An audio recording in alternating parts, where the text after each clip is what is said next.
Hey guys, hi, I am back again. This is Natalie, the gray haired goddess. Welcome to Double Dose Tip Talk. I am so happy to have you here today. Thank you to my old subscribers and welcome to my new subscribers. Thank you so much for joining me. Today's Tip Talk will be number one reason for reconciliation in a relationship. And it's just more than one reason, but I do have a couple of reasons why people reconciliate in a relationship, okay? So, yes, I am back and it's good to be back.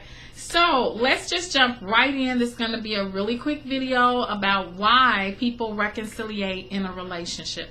Okay, so the biggest reason I have at this time is that most reconciliations are to your ex. Okay, so when you're reconciling in a relationship, you are going back and giving your energy to your ex. Okay, so this could definitely be something that is draining, especially if you guys don't have a plan to your reconciliation. Okay, so with reconciliation to an ex, or even if you're reconciling in a relationship, it's not your ex, there always should be some sort of plan that you guys have. There has to be some sort of plan. So what I mean by plan, that means that what's the next step? Okay, we've been through the fire, we've been through the war. What is the next step? What is going to keep us from fighting? What is going to keep us together? I feel like there should be a written plan. There should be some agreements between each other when you're trying to reconciliate, whether it's an ex or whether it's a current relationship, someone new, or if you've already been in a relationship. Whatever the issue is, there should be a plan that follows. Okay, so when you reconcile, you're giving your energy back to that person. You have exhausted your energy, but now that energy is coming back to you and you're giving that energy again. So once you notice that you have given that energy to that person, how will you handle your energy with that person? Okay, because that needs to definitely have a plan. Okay, so also with reconciliation, I will say this. Most definitely with reconciliation, you're going through a cycle. And this is the second thing I have, okay?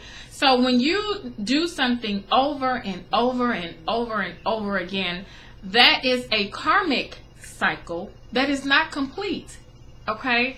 So when someone constantly comes back to you, or they have the in and out energy, okay, they have that energy where 1 minute y'all fine, the next minute you're back at it, you're fighting again. 1 minute you're fine, and then the next minute you're fighting. Well, that's just a cycle. And if you notice the cycle, you need to try and put a stop to the cycle and actually figure out how you can keep that cycle from happening again, because it's a karmic cycle. Okay, so that means you have to watch your actions of what you do, all the actions that you put out towards that person, in order to keep it from being a cycle. So when you do whatever you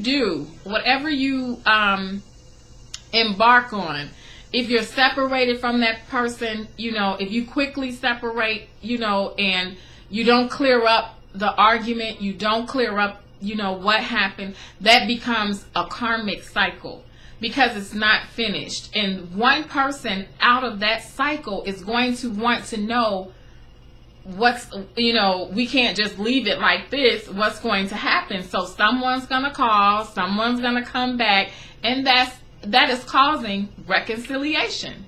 Okay, it's pretty, it's like cut and dry. That energy sits there until somebody actually approaches that energy and says, hey, we need to fix this. But until you do that, it's a cycle. It's just going to keep going and going and going, as long as one person allows it to go on and on and on. Some people just cut off the cycle immediately because they recognize what it is and they don't want to go through reconciliation. They don't want to go through the karmic cycle. So some people just recognize it and they leave. They don't have to deal with that person running in and out, and giving all of these this energy that's useless. It's useless energy, because nothing is solved each time they come back.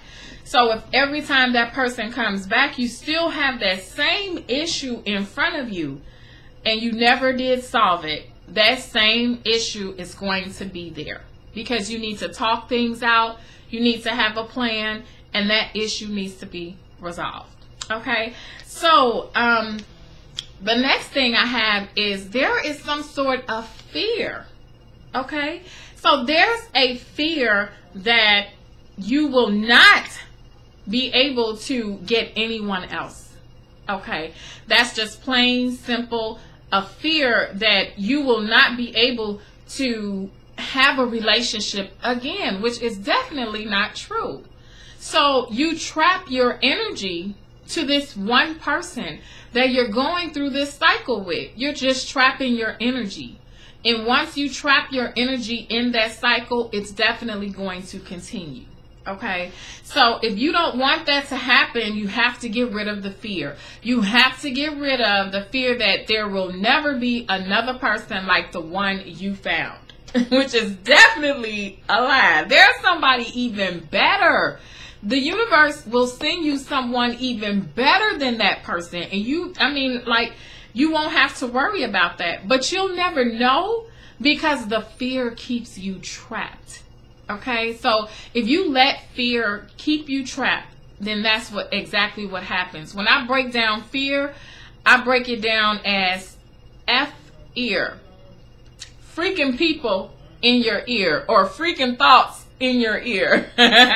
Okay, so that's kind of how I break it down, because these are thoughts that are entering into your mind, and this is your lower energy.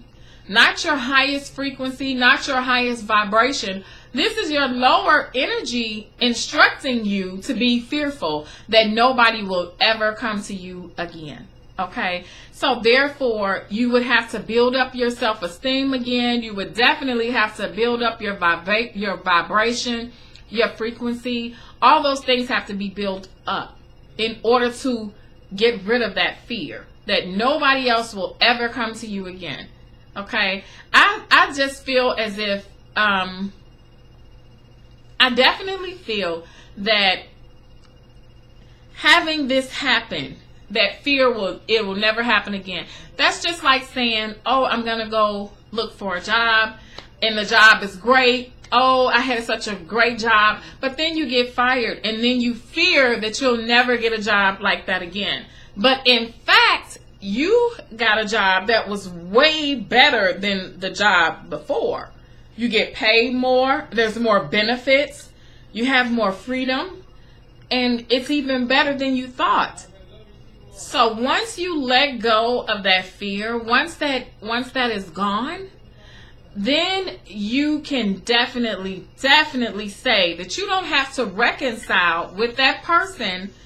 You don't have to go through that karmic cycle unless you want that karmic cycle to follow you. Okay? So, the other thing is, the last thing I think I have, the last thing is your expectations. Okay? So, you definitely fear that people will not, or if you go outside the box and you don't reconcile, if you go outside the box, okay, and let's just say you say, hey, I'm not going to reconcile. I'm going to try this new thing, okay? Expectations, you're measuring, some people measure what they will get, their expectations. Okay, that's what we're talking about. That's the last thing. Excuse me, guys, that's the last thing. So you will set a measure for your expectations. You're thinking like, wow, okay, so I should be getting something better. Something better should be coming along. I shouldn't have a problem. Well, that could be a problem, because it all depends on your expectations. What are you expecting? how high are your expectations? Are you researching exactly who you want in your life? Did you figure out their finances, how you want them to be financially to you? And what plans do you have? What goals do you have? Okay? So if you are expecting a lot, but you don't have the same thing, or you're not living that, your expectations will be disappointed. Okay? So definitely measure your expectations according to what you can benefit from. Okay, what you have, what's your benefit level at that time. Measure your expectations that way. And just plan. Make sure you plan things out, and don't expect too much when you go out there. You won't be disappointed. But if you plan what you want to happen, that is actually telling a fortune, just telling the future of what's coming to you. That's what plans are.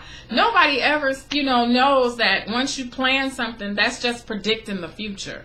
If you set plans, for next week, or if you make flight arrangements to go on a vacation, you're predicting the future. Because you're saying, I'm setting things in motion. I'm calling the travel agent. I'm packing my bags. I go on vacation next week. I've already made arrangements. You predicted that you're going. So that's kind of the same thing you have to have with expectations. Measuring your expectations and ensuring that you make plans if you're not going to reconcile. So that's all that I have about reconciliation. Thank you so much, guys, for joining me for the Tip Talk, Reasons for Reconciliation in a Relationship. And I shall see you guys next time. Please like, comment, share, and subscribe.